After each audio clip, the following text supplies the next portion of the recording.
Ready, set, hut, hut. As the hills of West Virginia resound with the sound of Golden Blue football.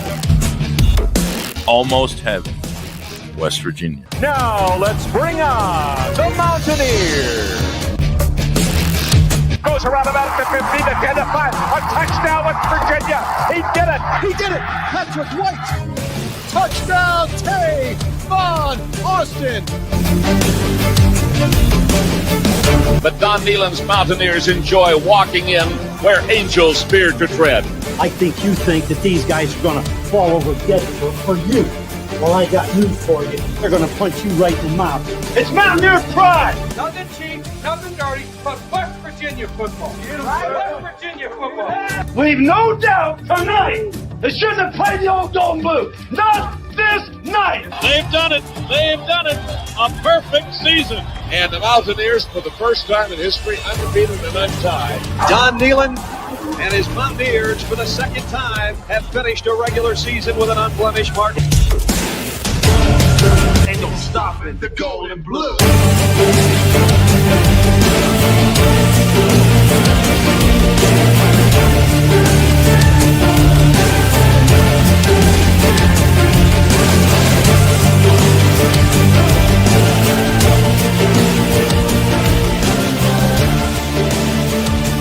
It is a great night to be a Mountaineer wherever you may be.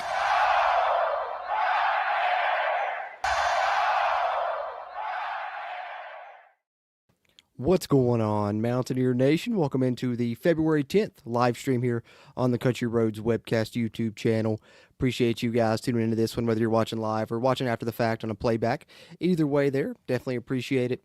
Going to try and do more of these. I know the pre-recorded daily videos have been coming at you Monday through Friday. Hopefully you guys have been watching those every weekday morning. We'll continue to bring you the WVU News Daily shows every Monday through Friday. But in addition to that, I think we're trying to start doing some more live streams. Number one, the pre-recorded video numbers aren't doing as great as I thought they would, so maybe one hand will feed the other with the live streams and then the pre-recorded as well. Don't know if they'll necessarily be Monday through Friday. I'll try and get as many as I can in per week here, though, with you guys. And this also will give you guys a chance to, ask some questions and get some of those questions answered throughout the stream as well in here in a live setting. Of course, if you're watching after the fact on a playback, you can drop it in the comment section, and I'll get to it as soon as I can. I always try and reply to your all's comments there as well. But the main topic for this one, we're going to be talking WVU basketball, debating on if the Mountaineers can still make the NCAA tournament or not. Got an article from ESPN we're going to look at as they talk about teams on the bubble. West Virginia is mentioned, and we'll get their thoughts. I'll share some of mine, and then hit on some other little news and notes around the WVU football program and a couple WVU basketball things as well. But like I said, these live streams will be the opportunity for you guys to, ask your questions. So if you want to guarantee your question gets answered, you can always shoot it in as a super chat. Appreciate those. Help me continue to keep the content coming for you guys as well. So that's kind of the plan for these is, as this one is titled, CRW Live February 10th. We'll start putting the date with these as well, just like we do our pre-recorded WVU News Daily shows, and we'll start to bring you live streams and the pre-recorded videos throughout the week here on the Country Roads webcast. That is the plan moving forward. WVU News Daily will definitely be Monday through Friday, and we'll try and get the live streams to maybe where they're on that same rate. There'll definitely be multiple per week coming at you, so be sure you're subscribed here if you haven't already. That really helps us out a ton, and of course, if you hit the like button while you're in here, whether you are watching live or watch on the playback, either one there, you can help us out. That helps us hit that YouTube algorithm, helps us find more Mountaineer fans like you and me. So with that out of the way, we're getting ready to dive in here to the NCAA tournament discussion, because I believe, if I'm not mistaken, what is there, 7 games? Yep, 7 games left for West Virginia by my count there, with UCF being the next one coming up there on Valentine's Day on Saturday. But before we take a look at that, let's go to the ESPN article here and talk a little bit about where they think West Virginia stands tournament-wise. As you see, they put out this article, Men's Bubble Watch, tracking which teams will make or miss the NCAA tournament. And we can go here to the Big 12. They said they have 6 locks here in the Big 12, they feel like, which are Arizona, Iowa State, Houston, Kansas, Texas Tech, and BYU. UCF should be in, which the fact that there's a team that should be in that West Virginia has to play twice in those final 7 games gives you a chance to make some hay and grow your own status there as well. But West Virginia is a part of the work to do area where you'll see Oklahoma State, Baylor, and TCU as well. Here's what they have to say about West Virginia and their tournament chances. WVU certainly faces an uphill climb to get back to the tournament for the first time since 2023. And Sunday's loss at home to Texas Tech gave back some of the gains from Thursday's win at Cincinnati. That was a tough loss there to lose to Texas Tech. When we talked about this in the past, Steven and I did after one of the watch-along streams, which, hey, become a channel member. Come watch some of the WVU basketball games and football games with us as a channel member. Those are always a lot of fun. But we said, they would have to either probably beat Texas Tech or BYU. The Texas Tech chance came and went. I think you still probably got to get BYU. But continuing on with what ESPN says here, the model consensus gives the Mountaineers just around a 10% at-large shot on average. So you're telling me there's a chance. Insert Dumb and Dumber quote right there. Only 10%, but hey, that's still a chance, right? They reside outside the top 60 in the resume rankings. West Virginia does have 2 wins against Quadrant 1 foes right now, with the Kansas win continuing to improve now as they've been on a tear since West Virginia beat them. But we sit below Baylor and TCU in the predictive rankings, unfortunately. But 4 chances to add quad 1 wins in these final 7 games, and we'll need to win some of them to get closer to a tourney-bound track. Of course, the next game being against UCF on Saturday, as we said there. So if we let's pull up the Big 12 standings first, and then we will pull up the West Virginia schedule as well and take a look at those final 7 games. Let's see here. I know I had the standings up. Where did you go, standings? I believe there they are. So if we look at the standings currently, West Virginia not in a bad spot within the Big 12 conference. It's just, as ESPN stated in that article, it's the lack of quality wins that's hurting West Virginia's resume right now. The Kansas win is big for sure. As you can see, Arizona and Houston in the top of the conference, Kansas 3rd, Iowa State 4th, Texas Tech 5th, UCF 6th.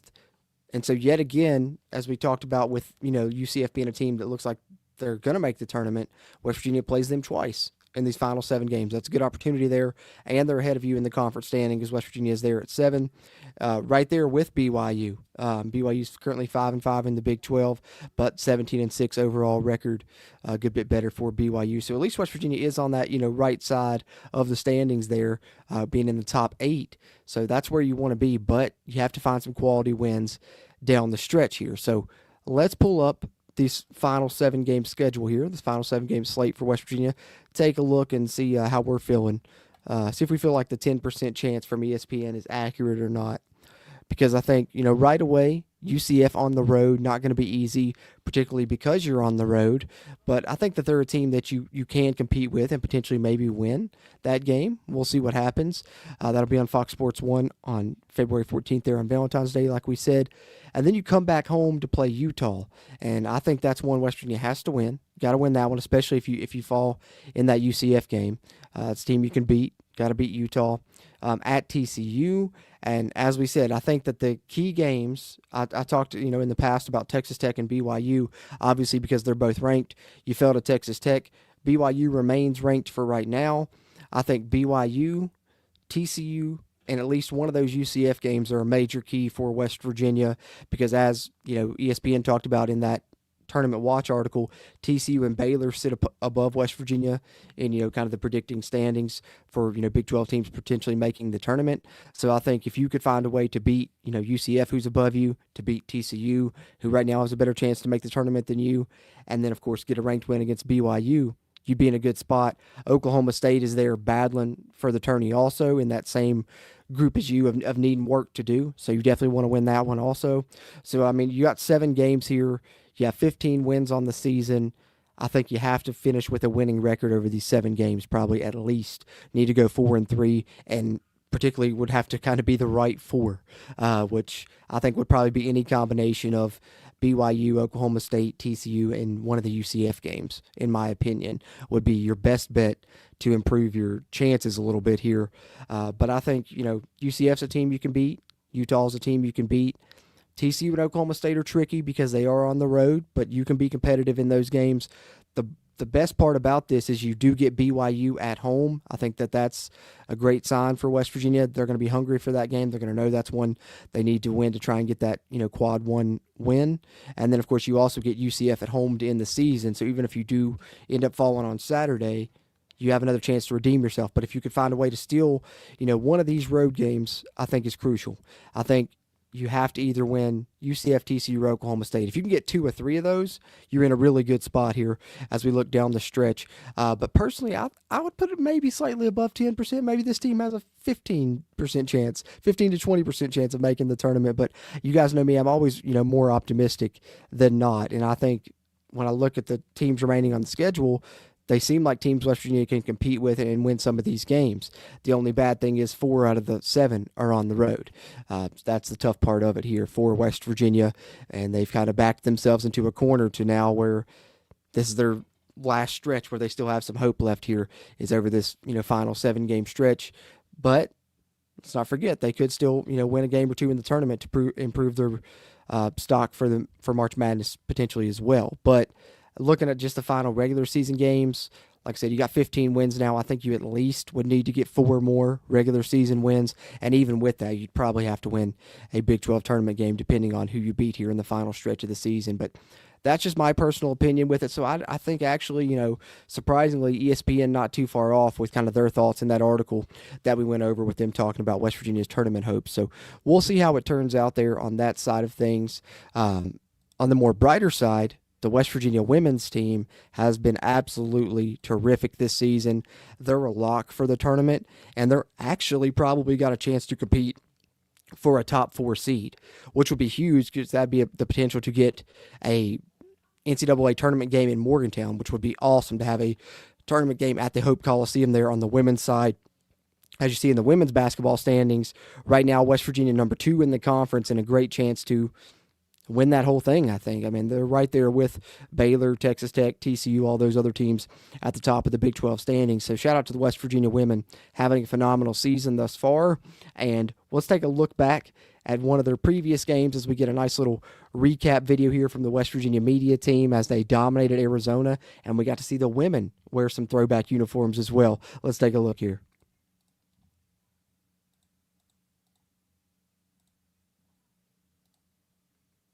It doesn't get any better than this. The stars and standouts of yesteryear huddle inside the Hope Coliseum for Alumni Weekend as the 20th-ranked West Virginia women's basketball team takes on Arizona in Morgantown for the first time since the Wildcats joined the conference.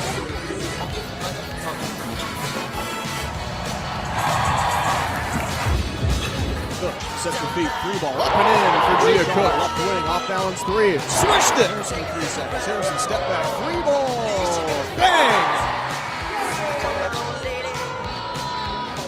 7 minutes to go in the second. Gia left wing. Riley lines up a 3. They got another one. Blaine hits Shaw, sets a feet. 3-ball up and in. Nice find, 3. Good again.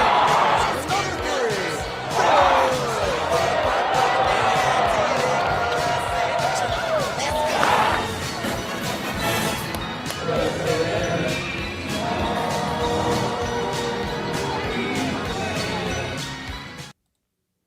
Awesome stuff there from the WVU media team as always, and you love getting those victory recap videos, and the West Virginia women continue to reel off victories, forcing a ton of turnovers and doing so. They had a 30 turnover performance the other night. They forced 29 in that win. Jordan Harrison is the first Big 12 player this century to have 4 straight games with at least 5 steals, I believe it is. I covered it in WVU News Daily today. Hopefully you guys have been checking out those pre-recorded videos covering every Mountaineer sport, not just football and basketball like we talk a lot about on these live streams. But definitely exciting season thus far for the West Virginia women, and excited to see how far they go. The sky is the limit for them, certainly. And then on the men's side, as Tosh Miller says here, a lot of winnable games left on the schedule, that's for sure. He says he doesn't think that they are a tournament-worthy team, though. Appreciate you, Tosh Miller, a channel member here. Always appreciate you guys helping support the channel and allow me to keep the content coming for you guys. I would probably, agree with that, especially with some of the recent offensive performances.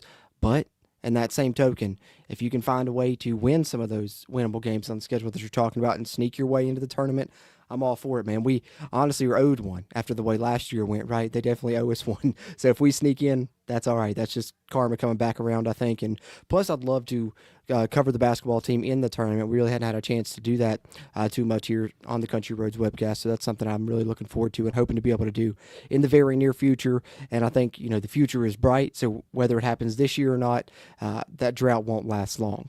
I think that they're getting some really good pieces in. The recruiting's at an all-time high level right now with Coach Hodge and what they're doing already, and then not even factoring in what could come in the future. So I think the future's bright, but still got my fingers crossed. Like I said earlier, insert the Dumb and Dumber quote. So you're telling me there's a chance, because still got a chance here. 7 more games left. Let's see what happens. But appreciate you as always, Tosh. Appreciate all you guys that are in here live, or if you're watching on a playback and you got a question, you can throw it in the comment section. If you're in here live, drop it in there. Be with you for a few more minutes. And as I stated earlier, in case some of you guys came in later on, these live streams will become more prevalent here on the channel, in addition to the daily pre-recorded videos here on the CRW. So with that out of the way, let's go ahead and go to the football side, because we do have a couple of outlets that we're talking about West Virginia today. One of them was Big 12 Studios, who actually was putting out tweets for each of the Big 12 teams and naming who they feel like was their key portal additions on the football side for each of the Big 12 teams. So for West Virginia, this is who Big 12 Studios has as our key portal additions. A couple of edge rushers, Zeke Durham-Campbell coming over from Coastal Carolina, and then Toby Hostrop coming over from Oregon. And then they have the safety, Jacob Bradford from LSU, and the wide receiver, Teron Francis, also from LSU. And, of course, running back Cam Cook is a definite on there. I think all of these were good pickups for West Virginia. I plan to do my transfer signing superlatives again here in the near future. That'll probably be another live stream we do. Maybe this week we'll try and get to that, because I haven't done that yet. Now, I enjoyed doing that last year. Of course, last year we had the chance to do it for 2 different cycles. Now there's only one portal window. Only gets to do it for the one, but still, we'll have some fun with that. I always enjoy that. So, but I do think that these are all important additions. Zeke Durham-Campbell certainly going to start. I think Toby Hostrop will play a role. Jacob Bradford got a chance to be, the safety of the future for the Mountaineers. Teron Francis, super underrated. And then Cam Cook, him and a Rich Rod offense is going to be amazing. You're adding the nation's leading rusher to a Rich Rodriguez offense. That's, you can't say enough about that. What I will say, particularly about 3 of the guys that they named here, I think they really show West Virginia's kind of strategy that they're utilizing, which I think is brilliant. And those 3 being Toby Hostrop, Jacob Bradford, and Teron Francis. Because if you look up any one of them, matter of fact, let me pull up, see if I can't pull up the recruiting profiles just to show you guys. Because what they're doing is actually very smart with this process. Because if you look, let's go Toby Hostrop's profile here on 247, and I'll show you guys what I'm talking about with those 3. See, Toby Hostrop as a prospect coming out of high school, he was the number 24 edge in the country, a top 30 recruit in Texas, and a top 20 recruit nationally, a 4-star 91 graded player. Now, if West Virginia is to sign a guy out of high school that's that highly regarded, we would all be absolutely ecstatic. He would be one of the highest rated recruits in, any of our recent recruiting classes. And the same goes for, Jacob Bradford, for Teron Francis, as I'll pull up Teron Francis here and show you him as well. And this strategy is really smart, because the blue blood schools, the big name schools, the SEC Big Ten programs, they bring in a lot of guys. They'll bring in some 5-star guys, a bunch of 4-star guys, a lot of them that look like this, that are 4-star 92 grade. Like this is Teron Francis now, number 20 receiver in the country, a top 10 recruit in Louisiana. But what happens at those blue blood schools, at those bigger schools where they bring in a lot of recruits like this? Well, there's so many that some of them have to redshirt, and then we're going to use you next year. Well, in today's day and age, in this climate, a lot of those guys aren't going to sit and wait. So they may get redshirted, and then as redshirt freshmen say, I'm going to go somewhere else. And West Virginia is being really smart in finding those guys after they've been redshirted at those big places. And that's exactly the case with all three of these pickups for West Virginia. Toby Hostrup, Jacob Bradford, and Teron Francis, all extremely high-rated, some of the highest-rated recruits in last year's recruiting class. They went to SEC and Big Ten programs, redshirted a year, then hit the portal, and now West Virginia gets them out of the portal. So you can almost think of them as, if West Virginia got these guys straight out of high school, they'd be number one in the recruiting class. And now West Virginia's getting them after they've been at those SEC and Big Ten programs, haven't had a chance to play yet, and they're coming to Morgantown with 4 years of eligibility remaining. So, yes, they're transfers, but they're almost like an extension of your high school recruiting, and that's a big reason why West Virginia was able to get a top 25 portal class along with their top 25 high school class, is because their strategy was, let's go out, let's get those guys, those redshirt freshmen with multiple years of eligibility that are super talented, like Toby Hostrup, like a Jacob Bradford, like Teron Francis, and let's pair them with veterans that have experience that we know we're going to play right away, like running back Cam Cook from Jack State, the nation's leading rusher last year, like edge rusher Zeke Durham Campbell from Coastal Carolina that has a lot of experience and was one of the conference's leading pass rushers there as far as QB pressures are concerned.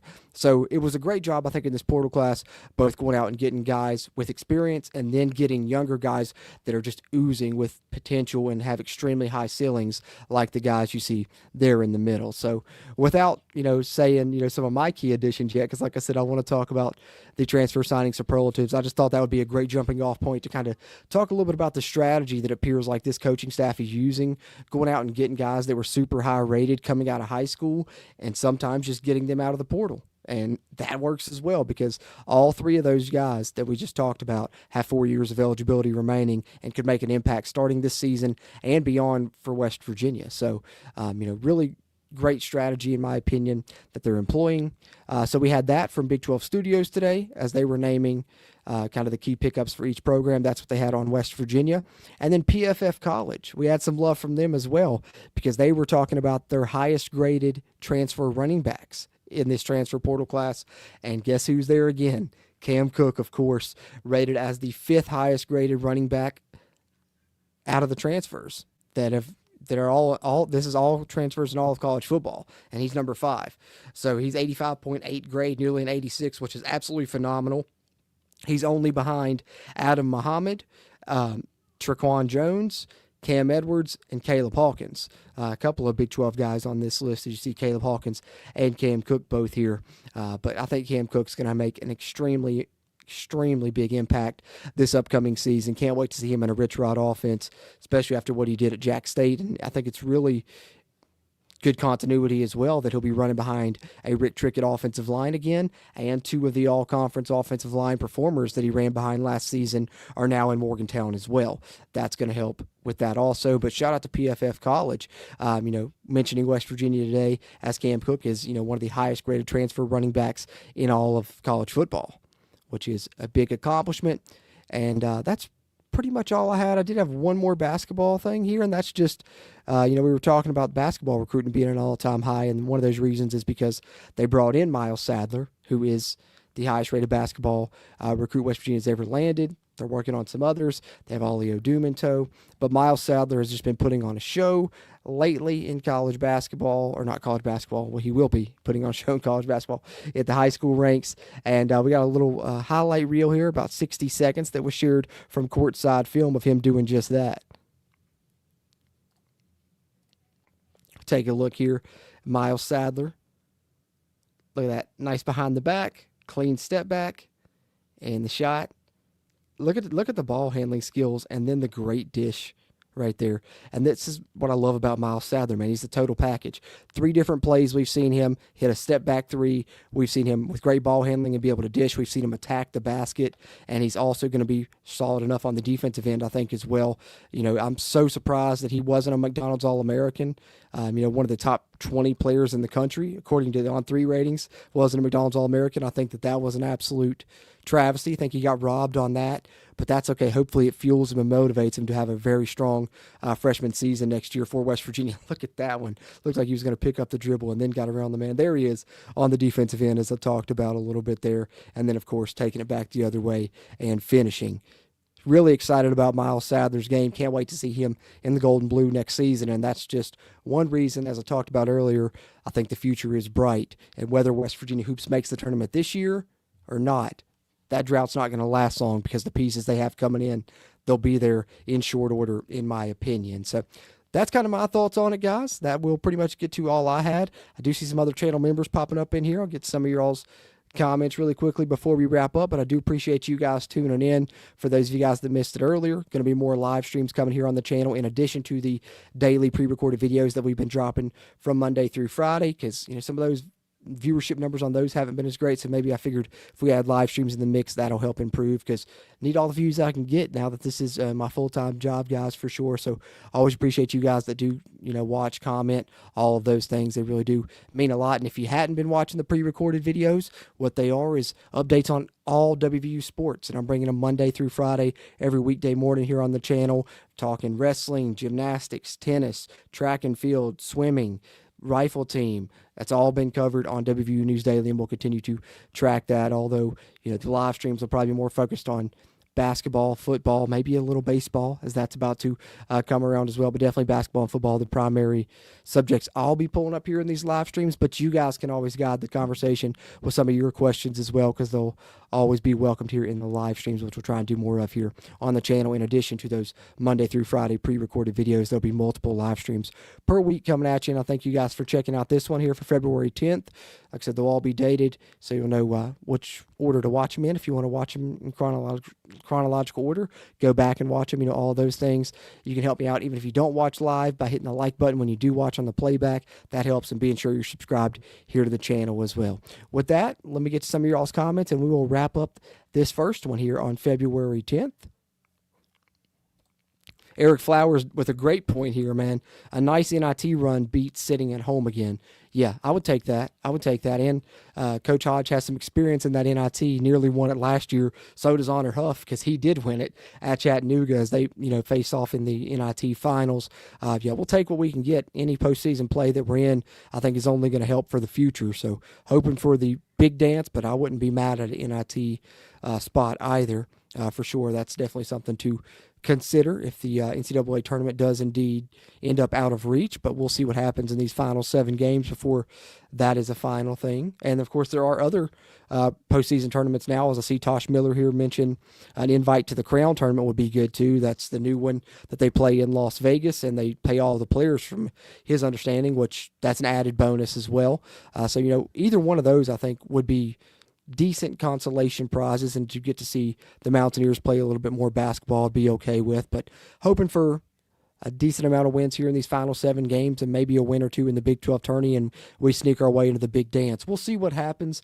I know with the offense we've been playing lately, it seems like a long shot, but hey, you never know. Stranger things have happened, and we got our fingers crossed, and we'll just cheer on the Mountaineers and let the chips fall where they may. That's all we can do, right, everyone? That's all we can do, for sure. But with that, I guess we'll wrap up this live stream, guys. Appreciate you guys checking out this one. Like I said, these will be coming more prevalently and more often here on the channel, in addition to the daily pre-recorded WVU News Daily videos. So with that wraps up the little discussion here on WVU still making the tournament. I think the chance is there. Let's just hope they're able to pull it off. Like someone said earlier, we might not necessarily be the most deserving this year, but we were last year, so we're owed one. So I think if we do our part, hopefully karma does us a favor this year around. We'll see what happens. That's what I'm hoping for, the forever optimist that I am. I'm sure you guys are hoping for the same, but we'll chat again about it plenty in the future and talk more about all things WVU sports here on the Country Roads webcast. Appreciate you guys checking out this one. I will catch you on the next one. As always, let's go Mountaineers.